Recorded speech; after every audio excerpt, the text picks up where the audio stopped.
Hello, hello, welcome to Mindset to Results. And today our guest is Debbie Bryan.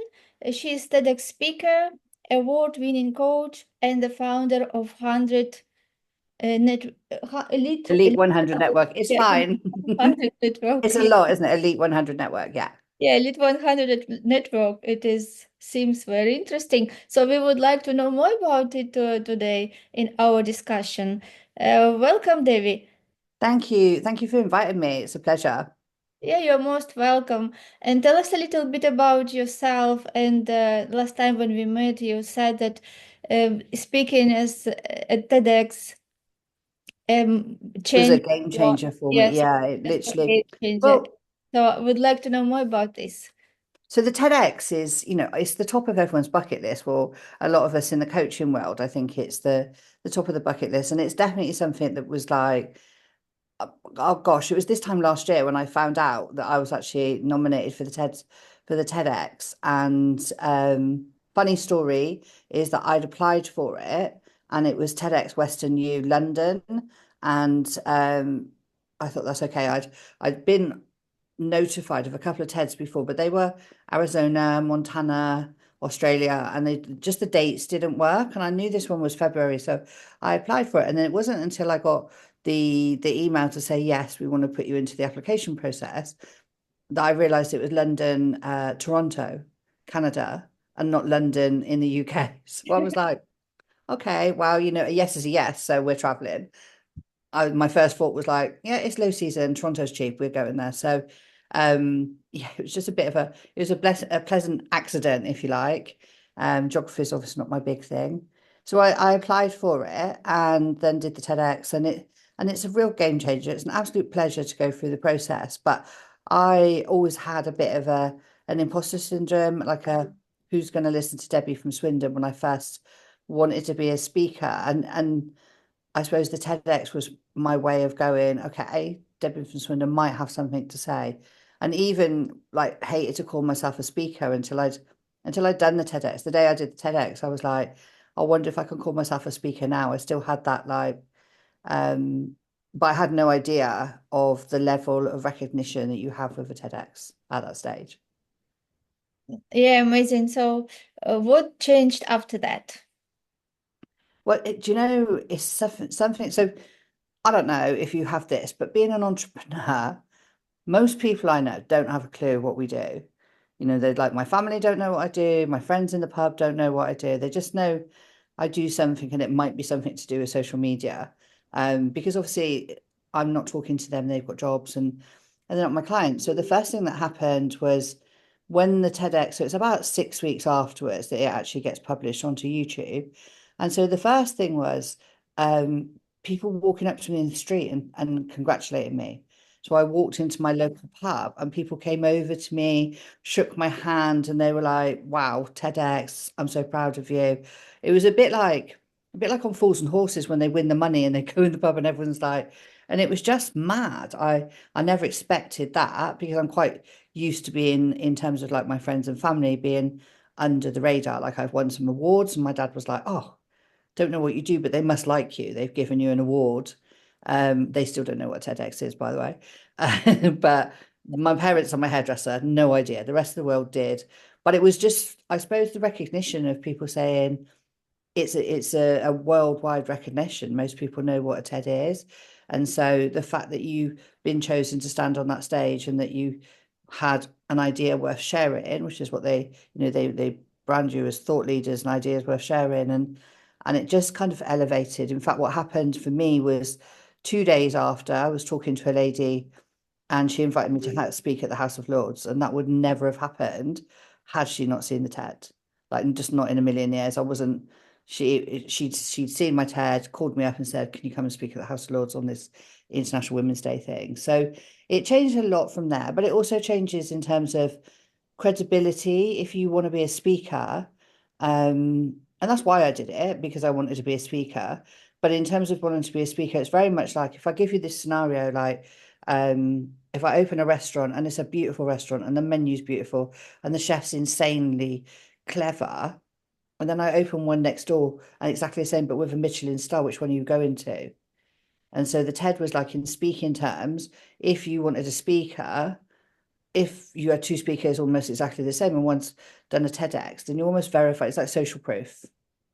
Mm. So it makes it easier for an event organizer to say, okay, well, I'm going to pick this person because she's been on a stage that's recognized. And so that also, I kind of knew that was going to happen. Um, but it happened just, there's more things I've been invited to that the TED was kind of like walking into a room and people are like, here's Debbie, she's a TEDx speaker. So it's a bit celebrity. I didn't expect that. Mm-hmm. Yes, amazing, amazing. And uh, now, what are your plans? Like you're founder of 100 Elite Elite Network. 100 Network. Well, this is something that we're just Yes. launching at the moment. So, for me, I've been coaching for 25 years. I came out of a call center coaching new trainees, coached in a travel firm, and then came out and obviously did some more independent coaching after I had a car accident that stopped me from somewhere in there. I opened a hairdressing salon, had a car accident, no longer hairdressing. So I came out and said, let's just go back to where I was, marketing. And so along that way, you obviously do some networking, you go to events to meet people and see people. And I started to realize that there's different levels to networking. And there's a lot of time that I go to networks and see people who are coming away with lots of business cards, but no actual business because they're either not very clear about their message, which is something that I do help people to like really refine and deliver your message so people know exactly what you do and if you can help them, but also that sometimes you're just in the wrong room. You're just in the wrong room. I had one client that said, I really want to help everybody, but I keep being in rooms where there's lots of unemployed people who can't afford to pay me. And my answer is that is what you're doing in the room. Like that's just a waste of an hour of your time. So the Elite Network 100 is basically high networking. So it's basically where business meets luxury. So I love to travel, I love people, and I love great events like private members clubs. I spent some time on a yacht this summer. So I formed a company basically with a membership to get luxury people together, business owners, where we can go and have a nice event and people can build a relationship and work together. So it's not actually, for the first time in a long time, it's not a coaching program. So I don't coach or mentor unless somebody asks me. Obviously, I speak at some of the events, but it's really about building a community and relationships for people that are wanting to do business but don't want to waste time. Yeah, amazing, amazing. It such resonates with what we also doing. We have launched a Circle of Fame project, Mm-hmm. and the idea is to connect at the same panel discussion uh, Yeah. the experts for different fields. So Yes. So there it's a will mixture be. of people. Sometimes, I mean, you must have it. Sometimes you get in a room and you're a room full of coaches. So Mhm. you're a room full of people that really are more peer to peer than they are business. Not really going to get any new business out because you're all fighting for the same thing. And so that can be, I don't want to say tiresome because you can learn from each other, but realistically, we're going out there and we're all trying to earn a living by doing something that we're passionate about. So, you get into a room. I went to a property ball last week and it was fantastic for me because I'm not property, but everybody else in there were property people. So they all knew each other and they had a fun time. But in terms of making a connection that could elevate them or take them to a new opportunity, it's very, I want to say incestuous, and that's not the word really, but it's very like a closed club. So I love where yours is, where you've got lots of different people come along, and it's cultural. We've got a list of events for next year. So for example, we've got a wine tasting in a place in London. So it's a private wine tasting. We've got a rooftop bar with cocktails. We've got tickets to the Asia Cup. We've got a table at the Polo in June. We've got a dinner at the House of Lords. So I wanted to bring together events that you couldn't just go and buy off of, the internet, but also events where people have the time to connect with each other and they're not feeling sold to, not by me and not by the people in the room, but what there is an opportunity is to if there's a common interest and a common goal for people to do business with each other, but do it in a nice way as Yeah, such. exactly. So we've got so our members, we've got 12 events that the membership includes, and then we've got some other, I don't want to say retreats because there's no yoga and there's no bendy stuff. But there are experiences, so yacht in Marbella, £5 million villa, beach clubs, that type thing, or like Monaco for the Christmas thing, Cannes Film Festival. So it's very aspirational. Yes, yes, exactly. Because I believe that now it is time to come together to create communities. And I believe that power is in communities. Because, 100%. yeah, I interviewed 104 guests on our podcast, and Hmm. everyone came with such much knowledge, experience. Yes, like so much golden nuggets, I would say. Yeah, And I thought that what if we get all these people together and introduce them to each other and create different panel discussions when they can speak about the same topic from different perceptions, and then we will bring traffic to this platform. So yeah. people who are looking for coach or for mentor, they can go and see these people speaking Yeah, and 100%. Just because I'm not, so within myself, I'm not positioning myself as a coach in there. So you're not coming into a traditional program. And I love this. I love what you're doing. It's so similar to like my values is we've all been in coaching programs where you get sucked into doing coaching when actually the power of the program, nothing wrong with the people that are running it. I have to say that because I've been in some and I absolutely love the coaches. But what kept us going was the network, was the people that we met because for all the times that I say it doesn't matter that I go out and people don't know what I do, sometimes it's nice to be in a room with people who speak your language, who do speak that entrepreneur language, who do understand kind of why you're driven, why you're doing this on a weekend, why you're doing all sorts of things that somebody who isn't in that position and just thinks we're crazy, right? They just think that we're off the head. I did an NLP course. My friend's like, why are you doing that? Why are you going to do this at a weekend? Why you're not doing the social? And it's, we all have a plan and have a strategy. And for me, I love travel. I love being in nice places and I love meeting new people. So to be honest, I've just designed my dream lifestyle into a business. And then I think I love that cross pollination. Like you say, it's like somebody comes in who is a coach, then there's no reason why they can't work with somebody else. They might have that. We've got somebody that will bring property deals in and they're direct and they've already been checked out.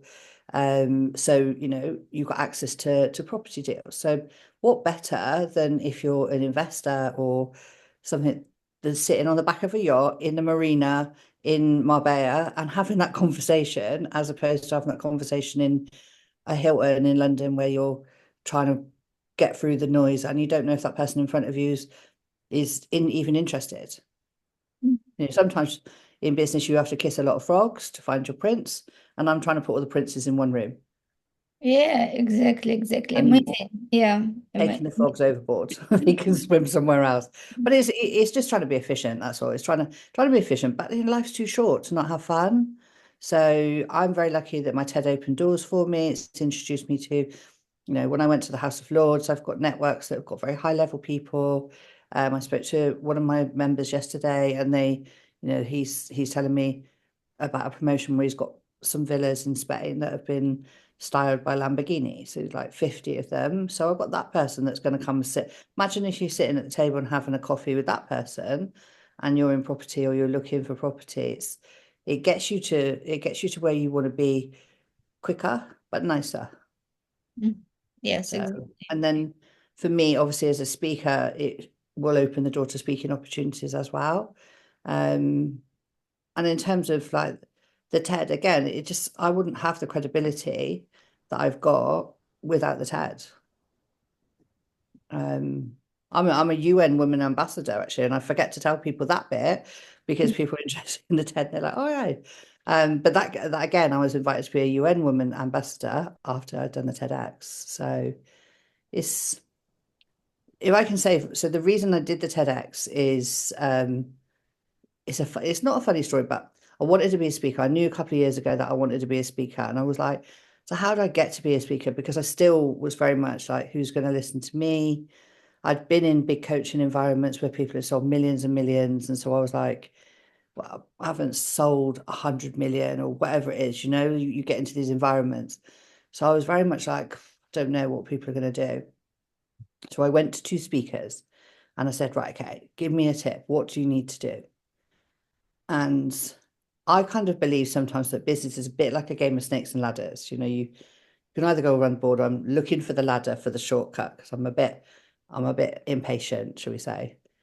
And Mm. so one speaker said to me, well, the best thing you can do is speak for a year for free. Go to all the schools, all the colleges, go to the WI and just do that for a year and then get a show reel and someone might pay you. And I was like, okay, that doesn't sound like very much fun. And then I went to another speaker and he said, well, what I did was for 4 years, I traveled the country, go into events where I hoped to speak. And if the speaker didn't turn up, I got an opportunity to speak. Again, unpaid. And I was like, I don't like either of those two options. So I was like, well, how can I do this and how can I do it faster? And so I then did some research on the TEDx, and that's why. So the TEDx was my ladder. It hasn't taken me to the top, but it's taken me a bit further up the board. And so rather than having to do that, I was like, if I get a TEDx, then I can move myself forward quicker with the credibility. So Mhm. that's why I did TEDx.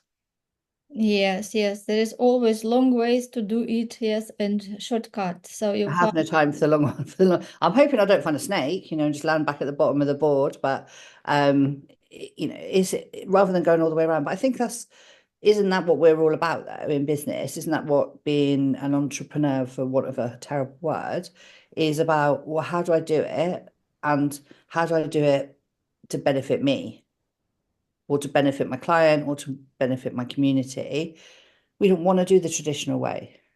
We never like, I don't think any of us would last if we did it the traditional way, to be perfectly honest to you. Mm.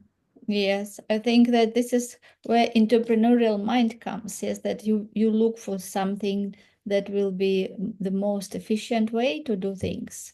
Yes, And and what gets the result? So I'm like, okay, my result is that I want this badge of honor, this TEDx, this um wasn't about the celebrity, I honestly, because I didn't really know that was going to happen. But it was about, I suppose, for my own internal compass to be able to say, actually, you've achieved something in the speaking arena. So therefore, you don't be shy when you're going out and asking for speaking gigs or applying for speaking gigs when people are asking me. Whereas before I was a bit like, who's going to listen to me? Like, I just did everything I just did because I thought that's what anyone else would do. I didn't do anything I thought was particularly spectacular. Maybe Cycling India was pushing it a little bit, but you never know. Um, but it was just a very much, and I suppose that's the spirit in it. The spirit is that resilience of saying, no matter what stops get put in your way, you're just going to keep going and find a better way. I'm very much like, no doesn't mean no, it just means I'm asking the wrong person. I kind of believe that as one of my beliefs. Again, it's like kissing the frogs, isn't it? Until you find your prince. mm. Yes, and what you shared, it shows that you did such a big effort to break that wall. Yeah, Mm. because as you said, you had that self-esteem which was not so high, and you were not confident even that this is right thing for you to do. But still, that your spiritual part, which was wanted to grow and for expanding, yes, it won. So you. Well, exactly that. Yeah, you just really worded that so much better than I've done, to be honest. I need you to write my bio. Um, yeah, it was just, I was told that I'd be in a wheelchair at 55 after having a car accident, and I was just thought, no, that's not going to happen. And so I suppose I did things that would stop that. And then I was asked if I wanted to do this bike ride in India. And I just thought, well, let's use it before you lose it. That was my mentality. It was like, one day I won't be able to do it. And so I thought, well, let's just try. Let's try the bike. And I was terrified. I thought, I'm going to come home in a wheelchair because even when I got to India, I'd cycled 50 miles in a day, but not for 5 days in a row. So I had no experience of consecutive days bike riding, only if like, I knew I could do the first day. Well, I had no idea if I could do days 2, 3, 4, and 5. And especially the second day was 100 kilometers. Mm, Um, and wow. that really freaked me out. To be honest, I was like, oh, what am I going to do? Um, but I chunked it down. So like if you want to look at NLP, the first day was fine. I was really wobbly on my bike because it's not your bike and it's roads riding on a road in India is everything that you imagine that it possibly could be, tuk-tuks, lorries, elephants, cows, people driving the wrong way, people, mopeds with like four people on. We saw a school bus that had like 35 children just sitting on the roof. You couldn't even see through the windscreen. I don't know how the driver was driving. It's just like, oh my goodness. And so then the next day, when it comes to the next day, I thought, I don't know if I can do. I don't know if I can do the second day. So I just said, okay, I'll do the first bit till the break, and then I'll assess it then, and then I'll do from the break till lunchtime, and then I'll see how I feel because there's a bus. You can get on a bus all the time, and Mhm. it's a group thing. I didn't just take my bike and start cycling from the airport, which is what my dad thought I was doing. Um, and so then I would go, okay, from lunchtime to the first break, and then first break to finished. Yes, done it. And then I just next day just think, okay, well, let's just do that again. Let's just go, okay, so we need to do 20 kilometers till the first break. So if I can do 20 kilometers, I'm fine. And I'm not going to, so I didn't worry about the whole day. I just worried about those parts. And that seemed to make a difference and seemed to work for me. Wow. And also the fact that we were super lucky in that we went through all these villages and everybody came out and cheered. Everybody came out and cheered, clapped. The little kids just laughed at us because we were the first people after COVID. And I think they just thought we were a bit crazy.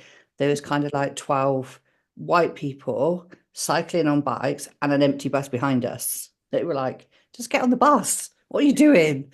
And they found it quite hilarious that we were mad, really.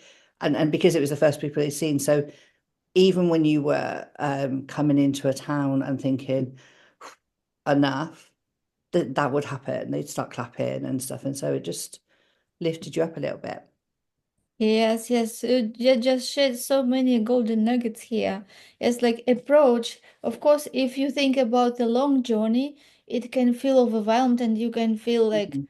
those fears and doubts become more stronger and stronger. But when you just think about one step, what you can do one step, and then when you get there, what you can do one step. Yes, so Yeah. we don't need to think about all because if we really have a big goal, yes, and this is much bigger than we have experienced before.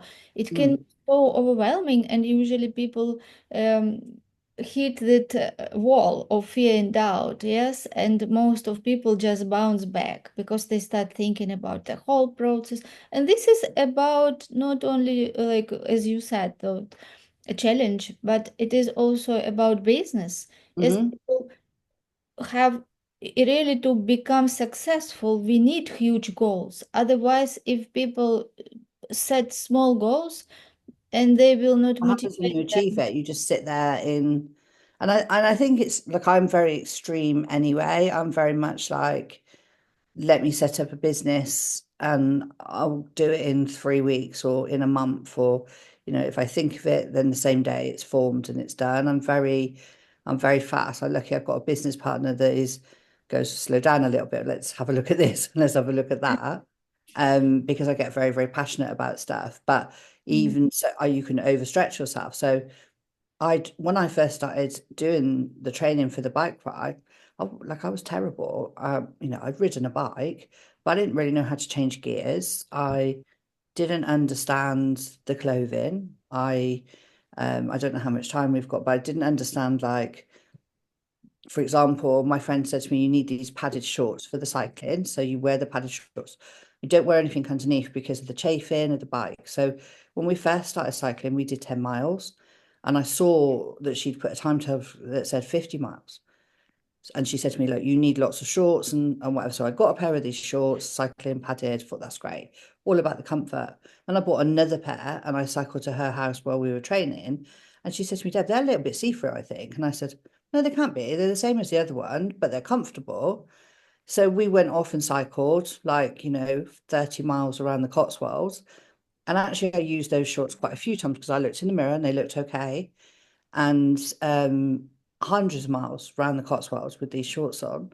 And it wasn't until a couple of months later that I ordered some more because when you're in India, you need a pair for every day and some spares in case you get a little bit of belly belly, etc. And when they came, they were mesh. And I just thought, why are they mesh? And I went to Amazon, and at that point, I discovered that there's two types of cycling shorts. One is underwear and one is shorts. And I've been cycling in the underwear. And when you bend forward, everybody. So, because my friend has said to me, I can see your tattoo. I've got a tattoo at the base of my spine. The reason it's there is because it's a secret. And everybody had been seeing this tattoo as I've been cycling around the Cotswolds. And I'd go past Asda and people would beep. And I thought, well, they're just being supportive, but they weren't being supportive. They were just see your backside. So, I'm a proper amateur. I'm not a proper cyclist at all. I've done hundreds of miles in a pants in the UK. So it was never going to go right when I got to India at all. And in fact, I had one incident where my shorts rolled down. I don't know what happens. They like when you're there and you're pedaling and it's hills and you're sweating, your clothes behave differently. And I cycled through this village, and as I did, these boys were coming out of school like about 12 years old, and they've all got a phone. Like they maybe have no roof on the house, but they've all got a phone. And as I did, my shorts rolled down, they could see white belly and they chased me. And I was just like pedaling madly to get out of this village. And I got to all the other girls. I said, I've just been chased through the village. And they said, you haven't. And the girl that was with me said, no, no, it's true. They've just chased her. So they were filming me. So I'm probably on TikTok somewhere, Oh, cycling along in these shorts that are rolling down. I'm like a TikTok sensation. So there were some really mad bits, and I'm not well prepared. But sometimes that happens in business, right? I just have to pedal and keep going and trying to escape the situation. So um, yeah, it was interesting, shall we say. yeah, this is how you became TikTok star I've become a unexpectedly. TikTok star, yeah.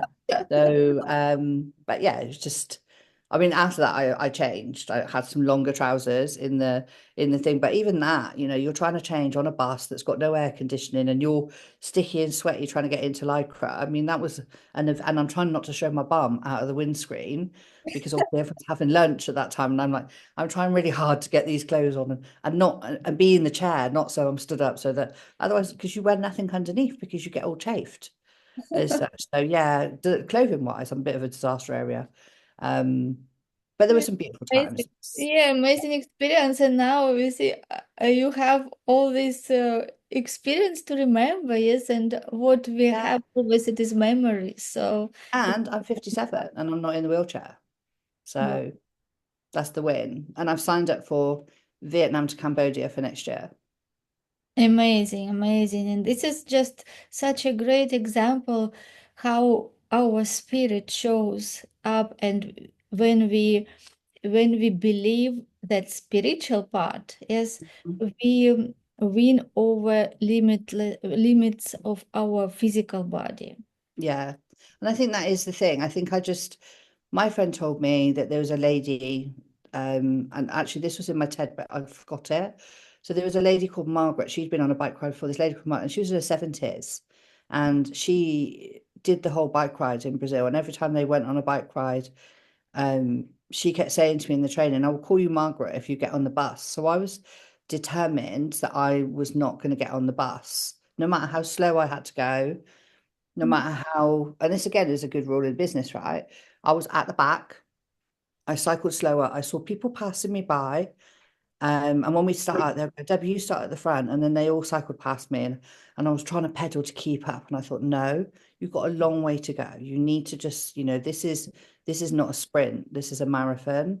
So I Mhm. slowed down to my pace and and finished the race basically. And the irony was that they would all pedal on a lot faster, but they had to wait for me. So every break time they waited for me, and then we'd have a 15-minute break, same as lunchtime, same as it, and at the end we all finished together. Mhm. So a couple of times we stopped, and there's little places on the road, so there's a guide there, and he's like, so we stopped, so we had a chai latte with the guys on the roadside and sat there, and then carried on pedal. So we definitely got to see some of India and feel, but we were lucky it was a very small group. You could do that. If it was a bigger group, it's not so easy to do that. um but I felt like the experience of it was beautiful. I absolutely adored it. I adored the cycling and being physical and being mobile and pushing myself, but knowing that was allowed to do it at my pace. And in business, I think sometimes you have to do that. We're so busy rushing around. And the Mhm. irony was, I suppose, at the end of the day, is that we all finished together. And most of the time, because they felt sorry for me, I think, they let me cycle in first. And even when we finished, I was the first to finish, and yet I was the slowest. Mhm. Yes, So yes, amazing, amazing. Yes, because we shouldn't compare ourselves. Yes, like if we should put parallel for business, we shouldn't compare ourselves. It is important to know what you're passionate about, what you really love to do, and just choose your pace. Yes, and just Mm. go do every day what is necessary, and be consistent, and get to the finish line. Yeah, because I think we're conditioned to think that we've got to be stressed.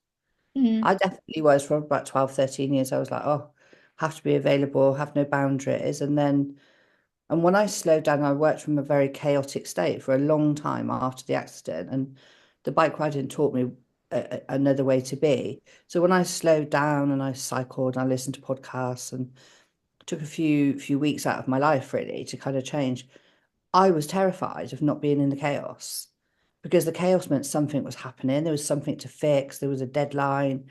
We were fighting. We were, putting out fires and stuff like that. And so that felt like a natural way to work. When I started working in, I think they call it like a flow state, I was so scared that this was just easy. It's mad, isn't it? Right? I was so nervous that it was easy. I was like, when is the problem going to come? When is the fire going to come? When am I going to have to react? So I was in this like poised to action thing. And then I eventually realized that actually it wasn't going to happen because everything was under control. And so it was just a different way to work. And then I was like, I'm never going back to the other way. I never want to go back to that way. Some days you do, but it was, it's funny that that was more terrifying that actually to work in a nice flow state in a state where everything's going nice and smoothly and it's all good was the scarier part. yes, I like the book You Squared by Bryce Pritchett, and he Mm, there started the book from describing how he was watching the fly, which was hmm hitting itself at the closed window. And he said, why the fly hits itself in the closed window when there is a door open just 1 meter on the left and it could just go easily through the open door. And instead of that, it just continue pushing itself and we know what will happen. Yes, that the fly will just die. Yes, so Yeah. if we look at business and people who start business or in business, sometimes they are their most biggest problem because Mm, they think that they just have to push harder something yeah, that they do, and they don't understand that it doesn't make any change if they just push harder to do something that doesn't work.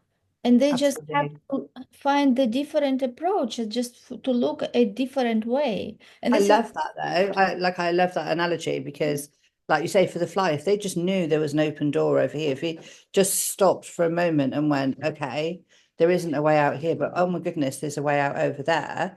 That's a whole game changer for, for that fly. But instead of stopping and going, okay, what's the other options? It's just like I'm going to keep pushing and pushing and pushing and Mhm. keep. I mean, I've had days like that where, you feel like one of those rats that keep trying and trying and trying and you hit the wall and you go, okay, let's go again type thing. I've had days like that. And so that's a beautiful way of putting it. So you're very good with words.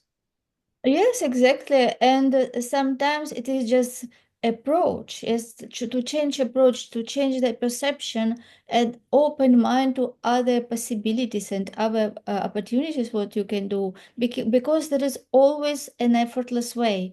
And as you said, when you find that way, you go on the way that is less resistance. And this is Mhm. less resistance which gives you the maximum results. This is how Absolutely. quantum leaps happen. Yes, Yes. when you So do your and energy's aligned, everything's aligned. I mean, when I first got the yes from the TED, I was so excited.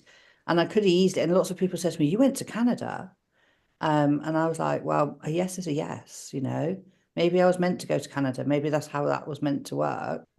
But a lot of people apply for a TEDx 100 times. I know people who spent 4 years trying to apply. I do help people to try and like make sure that their stories are nice and kind of so that there's things that TED like and there's things they don't. So I do help people with that. But I could have said, oh no, I'm not going to travel. I'm not going to go to Canada, and then spent another 4 years trying to get another yes. Now sometimes you have to go, well, what's the opportunity? I had a holiday out of it. I saw Niagara Falls. Didn't see very much snow, thought it was going to be a bit prettier than it was. But, I went and we just took the leap and just said, okay, we went to Niagara Falls and then we got on a bus and we got on a train and we got to this university where they were doing it and I was first on. So when we got to there, I was first on. And even that, even it was a university and the lights came on halfway through. So halfway through, they're filming me, and all the lights in the auditorium came on, and I thought, I don't think this is meant to happen. What do I do? And just for about 10 seconds, I thought, and then I thought, you know what? I'm just going to carry on. I'm just going to carry on to the end and hope that they can edit that back out again, which they did. You wouldn't notice it at all. So it's kind of like taking that second to go, what do I do here? Because they time you. So, for example, if I had 15 minutes to speak and they Mhm. time the next person to come on 18 minutes. So if I went on at 9:16, the next person was 18 minutes after that, and then 18 minutes. And then so there wasn't another time for me to say, hold on, let me do this again. Mhm. It's like that was it there and then. Mhm. Just have to take a judgment. And I was happy that I'd gone on first because I pick things up from other people's speeches otherwise. But yeah, you're so right. Is when you're working towards something and your vision is clear and you're working towards it. It's a bit like the Elite 100 network. That just came about of its own accord, realistically. It was just like, I'm forever connecting people, saying, oh, meet this person, meet this person. This guy who's got the villas in Spain. This person I met at the weekend, property people. And so this was just about, well, let's just do that in a more formal way. Yes, there are so many good lessons in this conversation which we just had.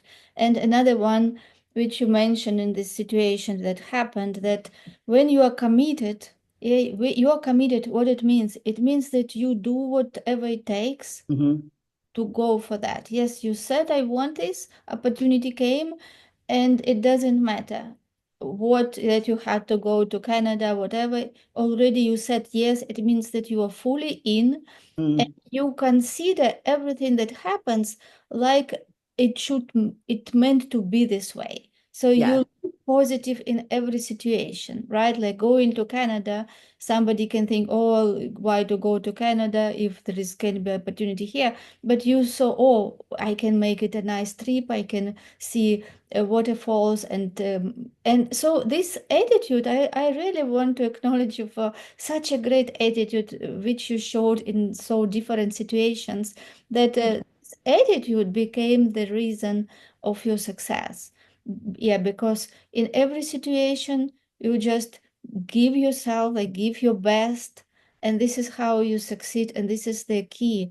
Because when we do things according to the laws, yeah, there are the laws which Mhm. guard the universe, and we are part of the universe. And success is acting according to the laws. It's like doing things in a certain way, and this certain way is to do things according to the laws. Yes, so you exactly demonstrated in our conversation that you got those laws. Maybe you knew them, or maybe you just, No, I didn't know. I just was yeah, like, maybe, that's how yeah, it was. Yeah. exactly. I'm a bit more like in tune with the law of attraction Intuition. and energized and stuff. But at the time, it was just here's an opportunity. I asked for it. So I guess like for the TEDx, sorry, I was going to say, I asked for the opportunity. I applied for it. I remember having those first applications and not filling them in because they just didn't work and feeling disappointed that there was an application there. And then this one coming through, and I thought, if you don't feel and maybe not feeling quite ready for it, thinking, oh, am I ready for a TED and all this sort of stuff, the doubt, the normal stuff that we all have, right? And I thought, well, if I don't fill this form in, it's a definite no. It's definitely a no. If I don't fill the form in, then it's an absolute no, and you'll never get that opportunity. Whereas if I fill the form in, let's just take a chance. Let's just apply. If I get it, I get it. If I don't get it, I don't get it. And I really had that mentality that if it's going to work, it's going to work. So when I got the yes, I screamed. And my mum was ill in hospital. My husband said, oh my God, what's happened? And I was like, no, no, it's a good thing. This is a good thing. I literally, it was a terrible day where she'd been in hospital and been really poorly.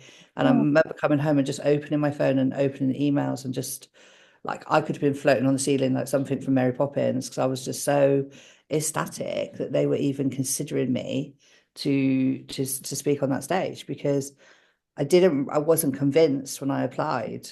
And I wanted it more than life itself, but I'd kind of prepared myself to go, oh wow, if it doesn't work out, I've only just, I put my toe in the water. So when my first application and it was successful, I was never going to say no. Never going to say no. amazing. Yes, again, another good lesson to be ready if you say yes to opportunity. So be ready to step out of your comfort zone. Yeah. And this is what makes successful people successful because they overcome that an inconvenience. Yes, they Mm, overcome those inner voices that tell them, no, you are not ready. Maybe it is too big. Maybe next time. Yes, so exactly you pick up these voices and you say no to them and you say yes to yourself and you yeah. take first step. Yes, because it is important just to break that wall when these all inner voices come and tell you that you are not at the right place, that you need to do more, no more. This is so important to identify them and break through. And this is what you did. And I really so impressed with our conversation and Yeah. all you did. It shows that you intuitively, even you didn't, as you said, they didn't learn about the laws and right all these No principles idea. of success, but intuitively you just trusted. Yes, you trusted that process which your intuitions was telling you just do it, and you just boldly, with all this fear and doubts, you took your steps and you won that. Yes, it is just amazing. I think that everyone who listened to this episode should listen to many times to pick up so many lessons from your experience, which you just shared in your life when you just was doing what was right. And this is another saying like unconsciously competent. Yes, like you were unconsciously competent. It means that you didn't know exactly that this is how it works, but you did this and how it proves that it works. Yes, and if we look at your story from the laws, yeah, perception, so Mhm. many things you did exactly right that was in according to the laws, and that is why you became. I've never looked at it from that point of view. I more think that I'm just reckless and stupid, and that I just go, let's just do this thing, and I make this decision, and I go. I mean, like we probably are going to run out of time, but and for anybody who hasn't listened to my TED, please do go listen to it, make a comment, share it. But so I had an accident 13 years ago. I should have died. Like I literally should have died. And I took two steps instinctively and saved my own life, first of all. Then I ended up on all fours in a dual carriageway and had to crawl to the side of the road. But I didn't think I was as injured as I was. So I went into the hospital, and the next day the surgeons came to me and said, um, we can operate on you. I damaged my leg. And I thought it was just bruised. But he said, we can operate on you, but you're going to lose the use of your leg. And at the time, I had a hairdressing salon in a gym. And I just said, no, that can't be right. That's not the right answer. Um, and he said, you're not going to be able to. And I said, will I be able to do my job? I've got children. I go to body pump. And he said, no, none of that. So I said, that's not right. And he walked away. And I never expected him to walk away, but he just went, okay, come back in the afternoon and said, right, we've had another look at the x-ray. We think we can do this. And you might be able to stand. We can save the leg, etc., etc. My same answer was, am I going to be able to do my job? Can I stand up? Will I be able to? No, you won't be able to stand up. You won't be able to bend the leg. Um, so I said, you're not listening to me. That's not right. You're not listening to me. I'm telling you, this is what I need in my life. I need to be able to stand up. I need to pay my bills. I need to pay my staff. I don't know where it come from, right? It was just Oh, shock and reservation. They came amazing. back a third time. I don't remember what the offer was the third time, but it was another no. And then the fourth time, they came back a couple of days later and said, right, we've looked now, and we're going to take some bone out of your hip. We're going to rebuild this part of your knee. We're going to take the shattered bones and make a little saucer and then put all this as their words, put this in, and then we're gonna do that. And I was like, will I be able to bend my, yes, you'll be able to bend your leg. Will you be able to stand on it? Maybe for short thing. You're not going to have full bend and you'll be able to shorten. I said, okay, that's fine, do that. And so literally, I think 2 days later, they operated and I woke up with like a cage on my leg. I had 2 plates, 22 screws, two 10-inch scars on my leg. And I genuinely thought a broken leg lasted 6 weeks. So it was 6 weeks in a plaster. And I was like, okay, this is not going to be 6 weeks. This is going to be a bit longer. But some instinct just made me keep saying no, that there was a better solution. And I don't know, I didn't know that you can negotiate. And it took me a long time to go, gosh, what if I'd said yes to that first time? And that's when they started after that. So then I didn't walk for 6 months with a hairdressing salon, got myself back walking again. And then a year later went to see all the surgeons. I'd been hit by a car. So I went to see some surgeons to get a second opinion. And they all said, you're going to be in a wheelchair at 55. And I said, no, I'm not. It's not going to happen to me. That might be what happens for other people, but that's not what's going to happen to me. And so I just had this fight in me to go, okay. And I just thought everybody would do that. I genuinely still think everybody would do that, but I've been told that most people's reaction to you're going to be in a wheelchair is okay, let's build a ramp, let's get a stair lift, let's start adapting the house, and let's wait for that to happen. So I suppose even then, and I knew nothing about any laws of anything at that stage, really didn't understand it. But sometimes just something in your head just takes over and goes, this is just not how my story goes. Amazing. Another lesson that we can accept and we can reject.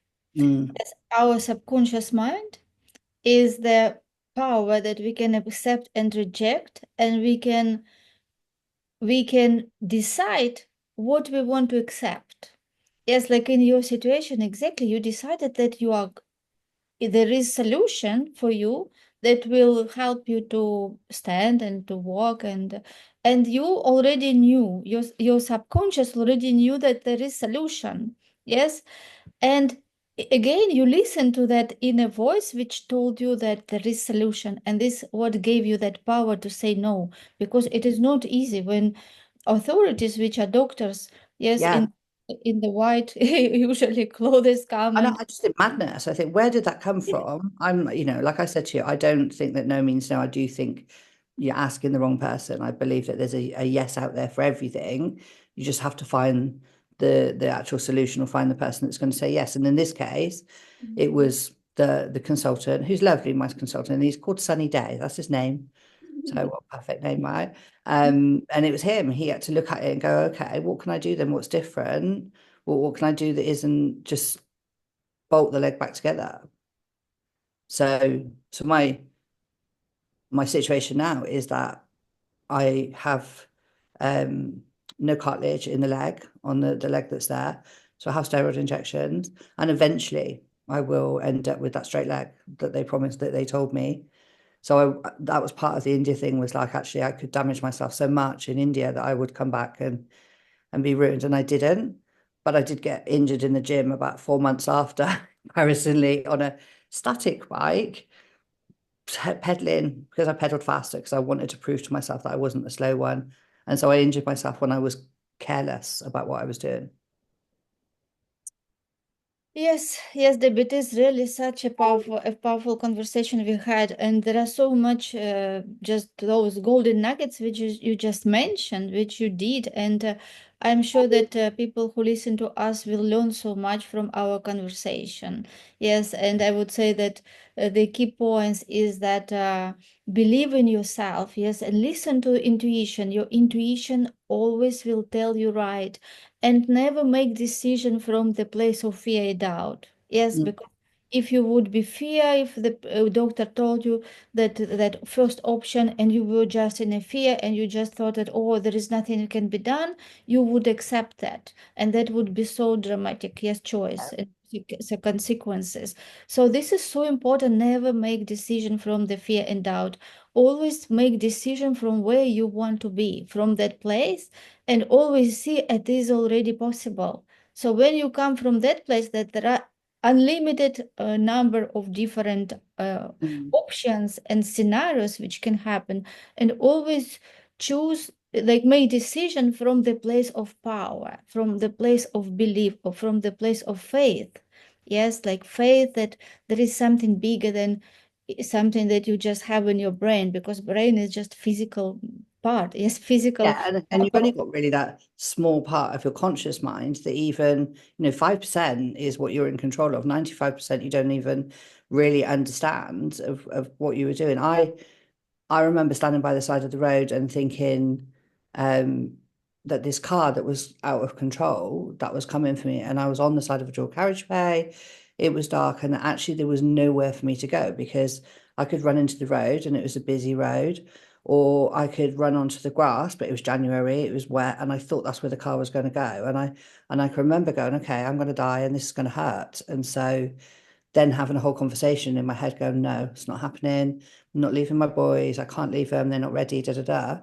And then taking these two random steps, and the car hit exactly where I had been stood, like literally where I'd been stood. It just hit there. And I was still stood up. And then it hit me again, winded me, and I fell onto the ground. And then by absolute luck, realistically, by absolute luck, I remember being on all fours and thinking, I can feel pieces of the car, and then looking like this and seeing that I was in the road, that it had pushed me into the road. And I just thought, I remember thinking, bugger, now I'm going to have to move or I'm going to get, because the traffic would have just killed me. And by luck, somebody had seen what was happening and he'd slowed down and he slowed the traffic. And he came to see me in the hospital the next day and said, those two steps that you took saved your life. Yes, yes. You see? So when I Yeah. was in the hospital, I was euphoric. I was like, no, no, no, I'm not here. I'm not here for you to say I can't have a leg. I'm here because I shouldn't be here. I was very, I shouldn't be here. I'm the luckiest person in the world. So I was in a very positive frame of mind. And I don't know if that made a difference because I was like, look at me. I should be in the morgue. I'm not in the morgue. I'm here. Yeah, Than exactly. being a like, oh my God, what happened to me type thing. I was in a very euphoric, like stayed like that for ages when I was very annoying. Mm-hmm. It was very annoying. But so maybe that's what made the difference. Maybe I was just like, I'm so lucky to be here. I want to have this second life. Mm-hmm. So I Exactly. don't know. Amazing, Debbie. Thank you so much for sharing this Thank you episode. for inviting me. Okay. Really, I enjoyed every moment to know about you more and about your story, and it is so educational. Yes, I would say this conversation became such educational because people can learn so much from you, and yes, how to make decision, how to follow intuition, how to say yes to yourself, yes, how to come out of comfort zone and pursue your dreams, pursue your big goals. This is what you did, and I really want to celebrate you with all your. But you know what? Thank you so much for inviting me on because you've made me look at things in a different way to how I'd looked at it before. And I love what you just said then, how to say yes to yourself. I think, that's a t-shirt. We should go and get a t-shirt that says how to say yes to yourself, or a Mm. mug or something to remind you every day that at the end of the day it's you. You're the most valuable thing that you own. Yeah, and love yourself. Just think that you are very unique. Yes, you have those unique talents and gifts which are given to you only. Yes, and this is our task in life to find what are there, what is our strength, what we really love to do, find our passion, go for it, shine in the world, and help also other people to live the better lives. Big life. I believe everybody deserves a big life, and I'm not willing to miss out on my big life. So that's why I think I keep pushing. So, but yeah, thank you so much for inviting me on. It's been an absolute pleasure. Yeah, me too. And I see there is such a big potential between us to collaborate and see like circle of fame where we can get experts together, and also your 100 elite network club. Yeah, so So I'm looking we'll forward. drop the links for all of that. If anybody wants to find out any more, that we'll drop the links in the comments, and hope to see you soon. But yeah, Me too, fantastic. me too, Debbie. Looking forward to see you again. And you.